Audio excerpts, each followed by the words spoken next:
क्या आप जानते हैं कि दुनिया की सबसे पुरानी किताब वेद सिर्फ मंत्रों का संग्रह नहीं है।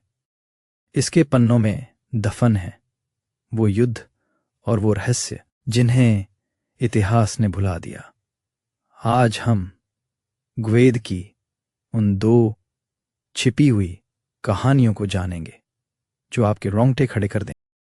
महाभारत से भी हजारों साल पहले एक युद्ध हुआ था, दशराज युद्ध। भरत कबीले के राजा सुदास अकेले 10 शक्तिशाली राजाओं के गठबंधन के खिलाफ खड़े थे।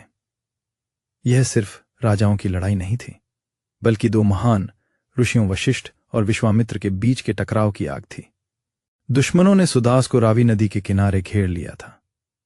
तब ऋषि वशिष्ठ ने इंद्रदेव का आह्वान किया और कहते हैं कि उफनती हुई नदी ने अपना रास्ता बदल लिया। सुदास की सेना पार निकल गई और दुश्मन लहरों में समा गए।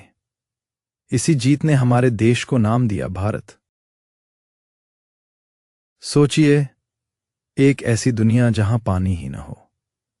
वृत्र नाम के एक विशालकाय ड्रैगन ने पहाड़ों को घेर लिया था और 7 पवित्र नदियों को कैद कर लिया। पूरी धरती सूखे और अंधेरे में डूब गई थी। इस दानव को हराने के लिए देवताओं के राजा इंद्र ने सोम रस का पान किया, जिससे उन्हें ब्रह्मांडीय शक्ति मिली। उनके हाथ में था वज्र, बिजली से बना सबसे घातक हथियार। इंद्र ने वृत्र के प्राणों पर प्रहार किया। जैसे ही वो राक्षस गिरा, कैद की हुई नदियां झरने बनकर फूट पड़ी।